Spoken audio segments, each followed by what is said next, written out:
예수님을 믿던 김밥이 죽었습니다. 김밥은 어디로 갔을까요? 천국으로 갔습니다. 그곳의 이름은 김밥 천국입니다. 미국의 스펄전 목사님이 천국에 대해서 이런 이야기를 했습니다. 서프라이즈 패키지, 굉장히 놀라운 일이 있을 것인데 하나가 아니라 패키지, 하나 다음에 또 다른 것이 이어지고 또 다른 것이 계속해서 이어지는 놀라운 일이 천국에 가면 있을 것이라고 이야기했습니다. 막상 성경에 보면 우리가 천국에 대해서 많이 성경에 기록되어 있는 것 같지만 막상 성경을 열어보면 자세하게 천국에 대해서 성경은 그렇게 우리에게 말하지 않고 있습니다. 그래서 스펄전 목사님은 하나님께서 우리에게 커튼의 틈을 조금만 여시고 그 틈으로 천국에 조금만 보여주고 계시는 것이라고, 우리가 갔을 때 깜짝 놀라게 해주시려고, 이것도 놀라고 저것도 놀라게 해주시려고 하나님이 일부만, 천국에 대해 조금만 우리에게 가르쳐 준 것이라고 그렇게 이야기했습니다. 새하늘과 새 땅, 저희 천국은 어떤 곳인지, 우리 교회 주일학교 아이가 있는 그런 가정, 3명이 있는 자녀 3이 있는 가정이 있습니다. 언젠가 그랬다 그러죠. 중간에 있던 초등학교 둘째 아이가 갑자기 아빠에게 묻기를, 아빠, 천국은 어떤 곳이야? 나 천국에 한번 가보고 싶다. 그렇게 이야기했다고 합니다. 어떻게 하면 천국에 갈 수 있을까? 그때 아빠는 그렇게 이야기했습니다. 잠시 고민을 했다 그러죠. 어떻게 하면 천국에 가는 걸 설명할 수 있을까? 예수님에 대해서 설명해야 되겠고, 믿음을 어떤 식으로 쉽게 이야기할 수 있을까? 그랬는데 그 오빠가 하나 있는데 무심하게 창밖을 바라보고 있다가 한마디 했다고 합니다. 죽어야 돼. 죽어야 천국에 가죠. 죽어야 천국에 맞는 말입니다. 네, 우리가 죽어야 가는 천국이지만, 그래도 제한적이지만, 조금이지만, 커튼의 작은 틈이지만 우리가 죽어서 가는 천국은 어떤 곳인지 성경은 조금은 우리에게 가르쳐 준 부분이 있습니다. 저를 따라서 잠시 한번 천국, 제가 가이드가 될 텐데 한번 같이 여행을 해 보시겠습니까? 제가 이렇게 말씀을 드리는 이유는 성경을 여러 군데 찾아보겠다는 그런 이야기입니다. 허락을 받고 성경을 찾아야지, 그렇지 않으면 막 찾다가 중간에 포기해버리고 갑자기 성경을 확 덮어버리는 소리도 가끔씩 들리기 때문에 성경에서 말하는 천국은 어떤 곳인지 한번 조금 찾아보겠습니다. 한번 21장 16절 말씀, 21장 16절. 그 성은 네모가 반듯하여 길이와 너비가 같은지라. 갈대자로 그 성을 측량하니 12,000 스타디온이요 길이와 너비와 높이가 같더라. 여러분, 스타디온 앞에 무슨 표시가 있습니까? 뭐라고 되어 있습니까? 1번. 이게 1번이 뭡니까? 보라? 뭘 봅니까? 참 이게 성경의 이 편집자가 별로 친절하지 않아요. 저도 똑같이 찾지 마세요. 제가 찾아봤어요. 14장 20절을 봤더니 한 스타디온은 193m다. 그렇게 192m다 이렇게 쓰여져 있습니다. 여기다 그냥 쓰면 되지. 굳이 그거를 또 가서 보라고. 제가 그래서 이 예루살렘 성 천국의 크기, 길이가 나와 있어서 12,000 곱하기 192를 곱했더니 2,304km가 나옵니다. 그러니까 오늘 요한계시록 21장이 이야기하는 새하늘과 새 땅, 새 예루살렘의 크기는 얼마나냐? 2,304km, 주사위 아시죠? 이렇게 네모난 주사위처럼 그런 공간입니다. 어떤 분이 이것을 도대체 크기가 얼마나인지 조금 더 계산해 보려고 높이가 한 1km로 만들고 쭉 옆으로 늘렸더니 현재 지구의 한 28배 되는 그런 크기가 된다, 이렇게 이야기하는 분도 있습니다. 어떤 분은 말하기를 우리 모든 사람이 살기에는 좀 적은 것 아니냐 이렇게 이야기했더니, 또 어떤 학자는 예루살렘 성의 크기이니까 꼭 성이 예루살렘만 있겠느냐, 다른 성도 있을 수 있다, 뭐 이런 이야기도 하고 있는 것을 볼 수 있습니다. 17절 보십시오. 그 성곽을 측량함에 144 규빗이니, 이 규빗은 45cm 정도를 가리킵니다. 또 곱해봤더니 성벽의 두께가 약 60m 되는 굉장히 견고한 그런 성입니다. 자, 그러면 길이와 두께가 나왔는데 정말 천국의 이것이 설계도일까? 요한계시록은 상징 그리고 실제하는 그런 실물이 같이 섞여 있는 그런 말씀입니다. 그러니까 이 말씀 그대로 2304km일 수도 있고, 성벽의 두께가 60m일 수도 있고, 아니면 그 정도로 굉장히 그 당시에 이 성경이 쓰여진 시대의 시각으로 볼 때는 말할 수 없는 크기겠죠. 엄청나게 큰 그런 도시, 그리고 성벽의 두께를 딱 들을 때에 얼마나 두꺼운지, 얼마나 견고한지 절대로 무너지지 않는 성, 아마 그렇게 들려졌을 것입니다. 우리처럼 당장 계산기를 꺼내서 길이와 두께를 계산해내는 것이 아니라 성경의 이 요한계시록을 읽을 때 굉장히 그 성은 크고 굉장히 그 성은 견고한 곳이구나, 이렇게 받아들였을 것입니다. 그러니까 문자적으로도 이 해석 그대로 받을 수도 있고, 아니면 상징적으로도 굉장히 크고 견고한 곳, 이렇게 받아들일 수도 있습니다. 무엇이 옳고 무엇이 그른지는 우리가 이 땅에서 사실 말하기 어렵습니다. 자, 계속해서 한번 보겠습니다. 18절. 그 성곽은 벽옥으로 쌓였고 그 성은 무엇입니까? 24K 금입니다. 그렇죠? 19절. 기초석은 각색 보석으로 꾸며져 있습니다. 첫째 기초석은 벽옥, 남보석, 옥수, 녹보석. 어차피 제가 없는 거니까 쭉 읽겠습니다. 홍만호, 홍보석, 황옥, 녹옥, 담황옥, 피치옥, 청옥, 사수정. 이렇게 성곽의 기초석은 보석으로 되어 있고, 21절에 보니까 문이, 그 성의 문은 12개의 문이다 그랬습니다. 이 문은 12진주로 되어 있습니다. 여러분 좀 상상이 되십니까? 네. 각 문마다, 저는 여기서 굉장히 놀라웠습니다. 각 문마다 진주 한 개로 그 문이 만들어져 있다고 합니다. 여러분 손에 이렇게 진주 큰 거 하면은 일부러 머리 이렇게 쓰다듬잖아요. 네? 이렇게 옷도 막 이렇게 털고 그리고 막 이렇게 하잖아요. 그런데 그 큰 성의 문, 조그만 문이 아니겠죠. 굉장히 크겠죠. 그런데 그 문이 진주 하나로, 얼마나 진주가 큰지 그 진주를 깎아서 문을 만들었으니까 이거는 감히 생각할 수 없는 그런 것입니다. 자, 21절 보십시오. 또 계속해서 그 성의 길은 맑은 유리 같은 정금이더라. 길은 금입니다. 어떤 광부가 늘 금을 캐던 이 광부가 자기가 금을 캐면 다른 사람을 믿지 못하고 늘 자루에 그 금을 메고 다녔습니다. 그러다가 어느 날 천국에 가는 꿈을 꾸었는데 천사가 묻습니다. 너 어깨에 메고 있는 것은 무엇이니? 아, 이거 굉장히 중요한 것입니다. 그래, 무엇인데? 봤더니 금입니다. 금을 촥 하면서 이것은 엄청나게 귀중한 것이라고. 그때 천사가 그랬다고 이야기하죠. 이 땅에서는 이것은 도로 포장재에 불과한 것이다. 아무리 이 세상에서 좋은 것, 대단한 것이라 할지라도 천국에서는 사실 똑같은 그런 가치를 갖고 있지 않을 수 있습니다. 이 세상에서 얻은 업적이나 명예나 다른 사람의 칭찬이 천국에서 그대로 똑같이 인정받지 않을 수 있다는 것, 우리가 말씀을 통해서 한번 보게 됩니다. 자, 오늘 천국에 대한 이런 대략적인 이야기가 있었는데, 진짜 진주로 되어 있고 진짜 보석으로 되어 있을까?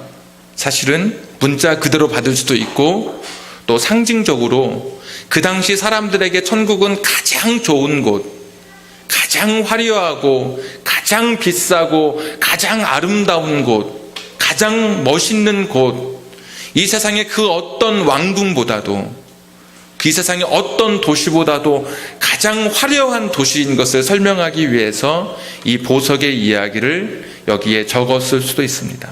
만약에 이 시대에 이 보석보다 더 크고 귀한 것이 있다면, 오늘 이 시대에 요한계시록이 쓰여진다면 이 보석 대신에 다른 이름을 아마 적었을 것입니다.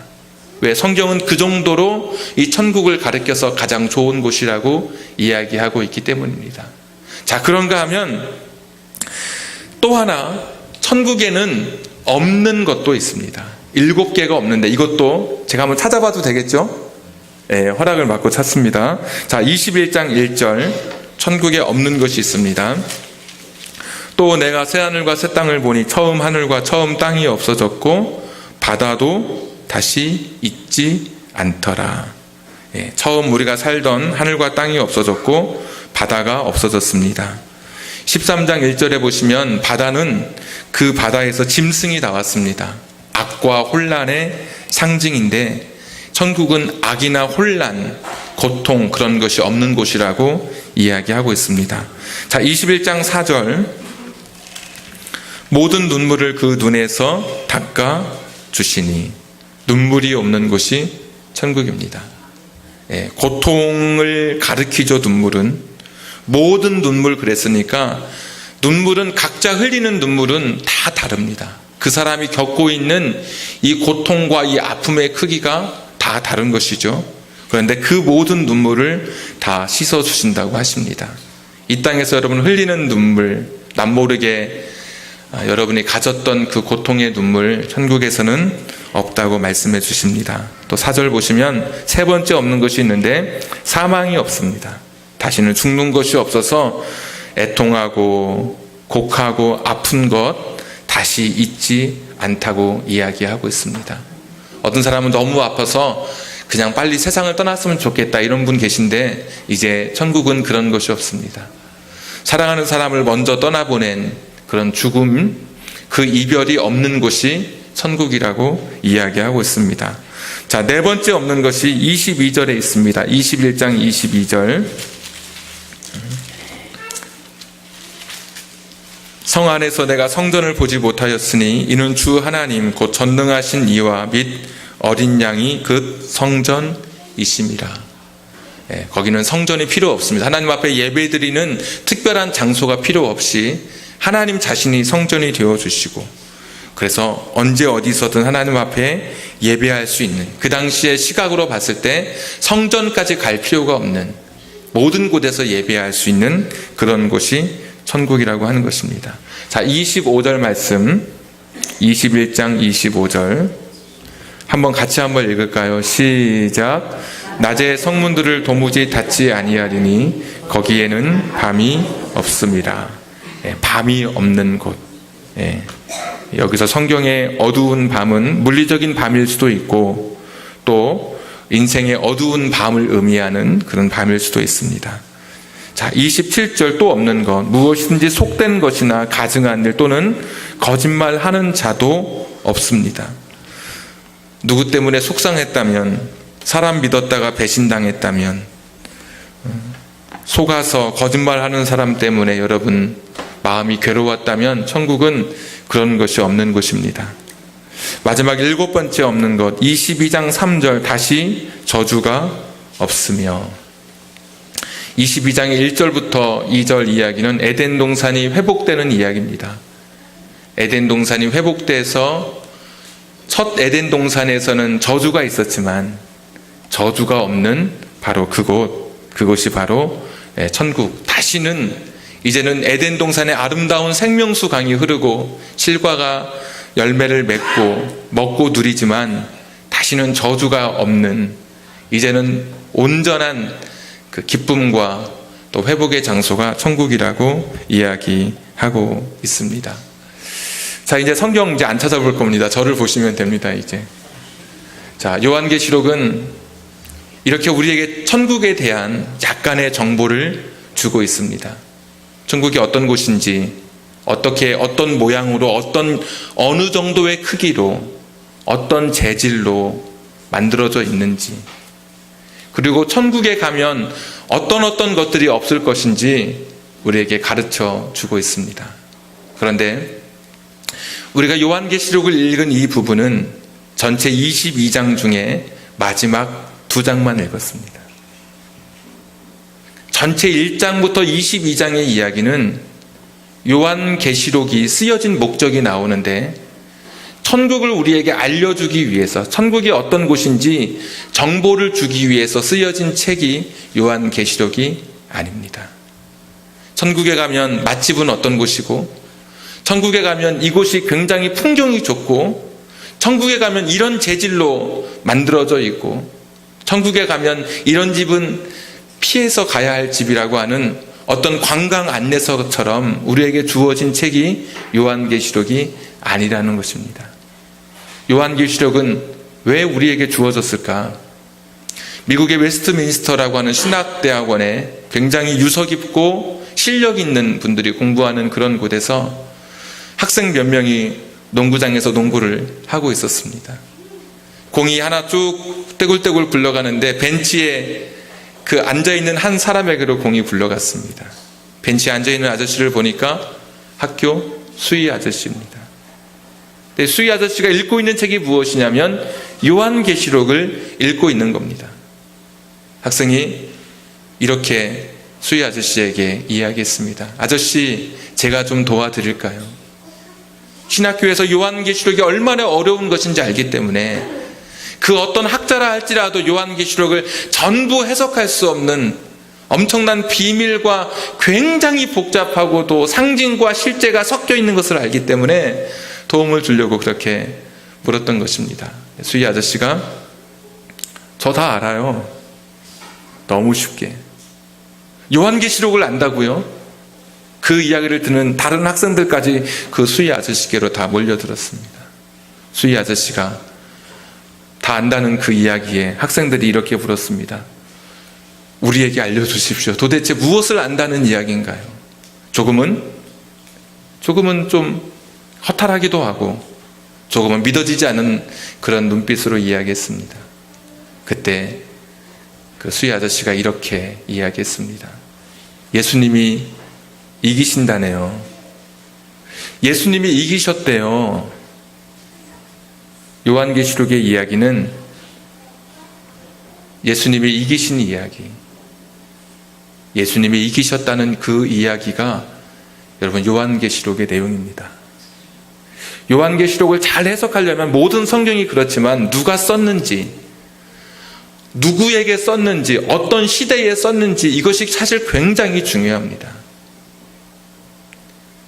이 요한계시록은 지금 티켓을 끊고 천국 여행을 가는 사람들을 위해서 쓴 그런 관광 여행서가 아니라, 이 요한계시록은 그 당시에 노마라고 하는 대단한 이 로마 제국의 핍박과 박해 아래 있었던 사람들에게 주신 그런 편지였습니다.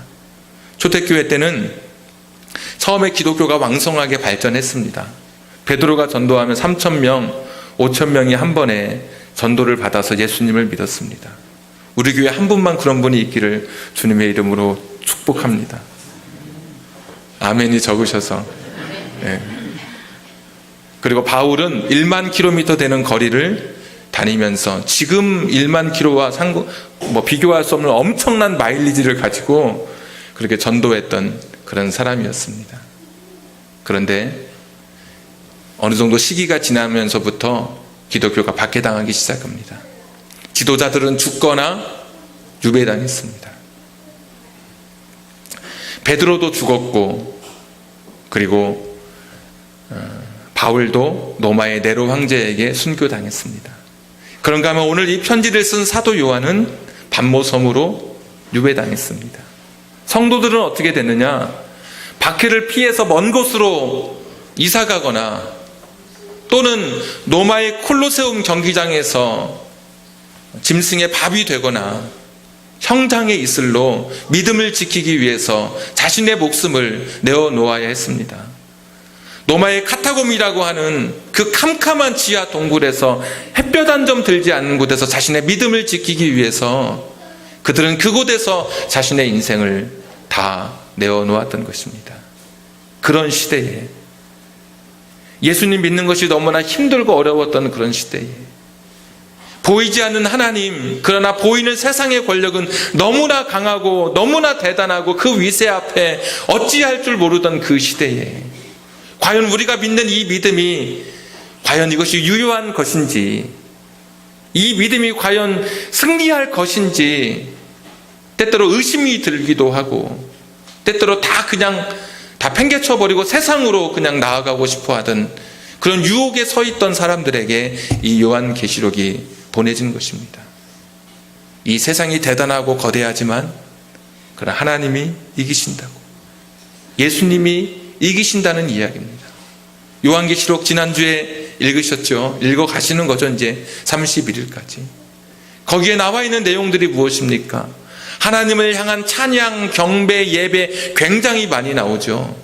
이 세상의 노마의 황제, 자기가 신이라고 불리우는 노마의 황제는 예배를 받는 존재가 아니라는 것입니다. 이 세상의 권력은 우리가 경배할 대상이 아니라 오직 하나님만이 우리의 경배의 대상이고 하나님만이 예배의 대상이라고 하는 것을 요한계시록은 이야기하고 있는 겁니다.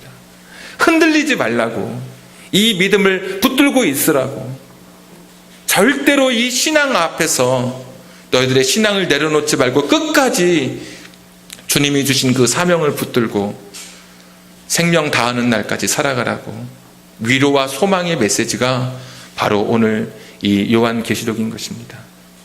1장부터 이 성경을 읽어가던 그들, 그리고 마지막 오늘 요한계시록 21장, 22장에 와서 그 천국을 떠올릴 때 여러분 어떤 마음이 들겠습니까? 지금 햇볕 한 점 들지 않은 이 흙무더기 아래 살던 내가 이제 이 믿음을 지키고 살다가 주님 앞에 서면 주님이 나에게 좋은 곳으로 인도하시겠구나.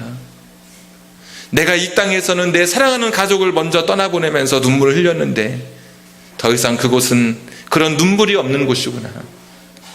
더 이상 고통이 존재하지 않는 곳이구나. 그리고 그곳은 내가 사랑하는 사람들을 만날 수 있는 바로 그런 곳이구나. 그곳은 결코 무너지지 않는 60m 되는 그 엄청난 두께, 그리고 그 크고 넓은 그곳에 내가 거할 곳이 바로 그곳이구나. 천국에 대한 소망과 위로는 이 땅의 삶의 어려운 박해를 이겨내는 그들의 믿음의 요소가 되었고 그들의 신앙의 소망이 되었기 때문에 오늘 21장과 22장이 주어진 것입니다. 1장부터 20장까지는 다 빼버리고 21장과 22장을 읽으면서 나는 죽으면 저기 저 좋은 곳에 가는구나, 이러라고 이것을 우리에게 주시기 위해서 요한계시록을 오늘 우리가 읽고 있는 것이 아니라 내가 가지고 있는 이 믿음, 오늘 내가 힘들게 고투하고 있는 이 신앙의 삶을 포기하지 않고 끝까지 지켜가라고 하는 위로와 권면의 메시지가 요한계시록인 겁니다. 저는 그런 면에서 제가 생각하는 천국을 저는 다시 여러분에게 설명드리려고 합니다. 저는 한 주간 요한계시록을 묵상하면서 제가 그냥 제 마음속으로 고백했던 천국은, 첫 번째는 빛과 번쩍한 보석이 있는 곳이, 금길이 있는 곳이, 엄청난 두께의 성벽이 있는 곳이 있어야 천국이 아니라, 또 무엇이 없고 그런 곳이 천국이 아니라, 천국은 어떤 곳이냐? 하나님이 계신 곳이 천국입니다. 그러니까 하나님이 계시지 않으면 아무리 보석이 많아도 거기는 천국이 아닙니다. 반대로 아무 것이 없어도 하나님이 계시면 그곳이 천국입니다. 여러분 21장 3절 한번 보십시오. 21장 3절. 내가 들으니 보좌에서 큰 음성이 나서 이르되, 보라, 하나님의 장막이 사람들과 함께 있음에 하나님이 그들과 함께 계시리니 그들은 하나님의 백성이 되고 하나님은 친히 그들과 함께 계셔서. 제가 너무 빨리 읽었죠. 여러분, 함께라고 하는 말이 여기 3번 나옵니다. 다시 한번 읽어볼게요. 내가 들으니 보좌에서 큰 음성이 나서 이르되 보라 하나님의 장막이 사람들과 함께 있으니 하나님이 그들과 함께 계시리니 그들은 하나님의 백성이 되고 하나님은 친히 그들과 함께 계셔서 진정한 임마누엘이죠. 여기가 바로 천국입니다. 하나님과 함께 있는 그곳이 바로 천국입니다. 세상에 다른 어떤 화려한 것이 있어서 천국이 아니라 하나님 계신 그곳이 바로 천국입니다. 성경의 이야기가 하나님이 우리와 함께 계신 이야기가 사실 성경의 주제 아닙니까? 구약에서는 성막을 통해서 하나님이 우리와 함께 계시다는 이야기를 하고 계셨고 가나안 땅에 들어가서는 성전을 통해서 하나님이 우리와 함께 계시는 것을 보여주셨고 그리고 예수님을 통해서 이 땅에 예수님이 우리 가운데 거하심에 그 거하심에라고 하는 단어가 하나님께서 구약 성전에서 그 성막을 치는 텐트를 치는 그 단어와 같은 단어입니다. 예수님이 우리 가운데 오셔서 우리와 함께 계시는 것 그리고 오늘 21장 3절에도 그 하나님이 그 사람들과 함께 있는 것 하나님의 장막에서 하나님의 텐트에서 우리가 하나님과 함께 있는 그곳이 바로 천국이라고 하는 것입니다. 천국은 하나님과 함께 내가 거할 수 있는 그곳 눈에 보이고 형상으로 만져지고 무엇인가 보석이나 대단한 것으로 우리가 실체를 그려가는 그곳이 그것만이 천국이 아니라 내가 사랑하는 하나님, 내가 기도할 때마다 불렀던 그 예수님, 보고 싶었던 그분과 함께 살 수 있는 것. 그분이 쳐놓은 텐트 안에서 장막 안에서 같이 거할 수 있는 이곳이 바로 천국이라고 하는 것입니다. 이 천국이 저와 여러분에게 임하기를 주님의 이름으로 축복합니다. 또 하나 천국은 쭉 말씀을 보니까 그런 생각이 들었습니다. 12문이 있었고 아까 12기초석이 있었는데 12문 위에는 12제자의 이름이 쓰여져 있고 12기초석 위에는 12지파의 이름이 쓰여져 있습니다. 야곱의 12아들은 그렇게 훌륭한 아들이 아니었습니다. 살인도 저질렀던 아들이었고 거짓말을 잘하던 그런 사람들이기도 했습니다. 예수님의 제자들은 또 어떤 사람들입니까? 별 볼 일 없는 사람들도 있었습니다. 마음이 약해 빠진 사람들도 있었습니다. 자기가 말하고 지키지 못하는 그런 사람들도 있었습니다. 천국에 갔는데 그들의 이름이 거기에 기록되어 있습니다. 참 볼품없고 연약한 사람들을 하나님께서 기억하고 있는 곳, 그곳이 바로 천국이라고 하는 곳입니다. 저처럼 참 하나님 앞에 너무나 부끄러운 삶을 살아가는 저도 제 이름이 그곳에서 기억되는 것, 기록되어 있는 곳, 그곳이 바로 천국입니다. 감히 내어놓을 수 없는 부끄러움을 가지고 있는 저를 불쌍히 여겨주시고 허물과 죄와 너무나 많은 실수가 있었음에도 긍휼히 여겨주셔서 12제자들처럼 12지파처럼 그 12지파의 그 아들들처럼 하나님께서 불쌍히 여겨주시고 다시 회복시켜 주시는 그곳이 바로 천국입니다. 천국은 하나님의 긍휼하심을 입은 사람들이 가는 곳이죠. 그곳에 가면 하나님이 얼마나 우리를 사랑했는지 우리가 서로 확인하게 될 것입니다.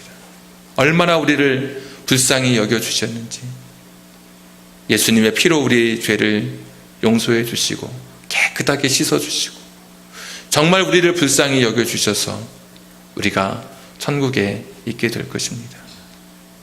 천국은 내가 보고 싶은 사람들을 보는 곳이고 또 내가 생각지 않았던 사람들을 만나게 되는 그런 곳입니다. 하나님의 은혜를 입은 사람들이 있는 그곳이 바로 천국입니다. 지난 1년간 여기까지 오시느라고 여러분 참 고생 많이 하셨습니다. 말씀 따라 가는 교회 말씀대로 사는 성도라고 하는 표어를 내걸고 성경 일독을 위해서 여기까지 왔습니다. 창세기부터 오늘 요한계시록까지 그 성경이 무엇을 이야기하고 있는지 한 권 한 권 여러분에게 짧게나마 설명을 드리면서 여기까지 왔습니다. 성경 읽기 어려우셨지만 저는 여러분에게 성경 일독을 다시 한번 권면해 드립니다. 왜냐하면 성경에는 하나님의 사랑이, 나를 향한 하나님의 그 사랑의 고백이 담겨 있기 때문입니다. 나를 불쌍히 여겨주시는 그 은혜가 성경에 기록되어 있고 12지파 12제자처럼 허물 많은 나를 하나님께서 다시 한번 고쳐주시고 은혜를 베풀어 주시는 그 이야기가 여러분 성경에 기록되어 있습니다. 때때로 힘들 때가 있지만 그러나 하나님 말씀을 읽다 보면 어떤 날은 한 줄 두 줄 읽다가 거기서 딱 멈춰서 내 마음이 울컥해지면서 그냥 나도 모르게 눈물이 흐를 때가 있는 것이죠. 이 성경에 나의 눈물이 뚝뚝뚝 떨어지고 삐뚤빼뚤 쓰여진 글씨이지만 거기에 내가 은혜 받은 구절들, 내 마음에 드는 구절들 줄쳐 있는 것들, 그런 것들을 여러분 자녀들에게 가보로 남기실 수 있기를 바랍니다. 우리 자식들이 어머니의 성경, 아버지의 성경을 보면서 우리 어른 시대는 글씨 잘 못 쓰니까 삐뚤빼뚤 쓰여져 있는 그 글씨를 보면서 곳곳에 눈물의 흔적이 있는 책을 어루만지면서 아마 우리 자녀들이 곁길로 가다가도 어머니의 그 기도, 어머니가 보여준 성경의 이야기를 그들이 기억하며 다시 돌아오게 될 것입니다. 그런 은혜, 그런 사랑이 바로 성경에 담겨져 있고 또 그 은혜를 입은 사람들이 모여 있는 곳이 바로 천국이라고 하는 것입니다. 군대 휴가 나온 한 청년이 자기 방에 들어와서 침대에 누워서 한 말이 그것입니다. 야, 여기가 천국이구나. 어떤 의미일까요? 참 편안하고 그냥 행복한 거죠. 뭐가 대단해서 그런 게 아니라 그냥 너무 좋은 거예요. 천국이 여러분 그런 곳입니다. 가면 보석이 있어서 좋은 게 아니라 이 땅에서 누리지 못했던 막 그 금이 깔려 있어서 좋은 게 아니라 그냥 가면 좋은 거예요. 왜? 하나님이 계시고 나와 같이 은혜를 입은, 나와 같이 불쌍히 여김을 입은 사람들이, 같이 긍휼의 은혜를 입은 사람들이 옆에 있어서 너무 좋은 거예요. 거기가 바로 천국입니다. 단순히 21장, 22장에 있는 이 문자적인 이런 것을 뛰어넘어 하나님이 계신 그곳, 사람들과 함께 있는 그곳, 그곳으로 오늘도 소원하실 수 있기를 바라고, 오늘 이 땅에서도 천국을 살아갈 수 있습니다. 어떤 사람이 천국은 하나님과 함께하는 사람이니까, 하나님과 함께하는 곳이니까 지금도 여러분이 예수님과 함께 살아갈 수 있다면 여러분은 지금 천국을 누리실 수 있습니다. 높은 산이 거친들이 초막이나 궁궐이나 내 주 예수 모신 곳이 그 어디나 하늘나라. 오늘도 여러분은 천국을 살 수 있습니다. 그래서 요한계시록을 읽었던 초대교회 성도들은 카타콤에서, 마지막 목이 잘리우는 단두대에서 천국을 누렸던 사람들입니다. 천국을 이 땅에서 누리다가 영원한 천국에 여러분 들림받게 되기를 주님의 이름으로 축복합니다. 우리 찬송가 246장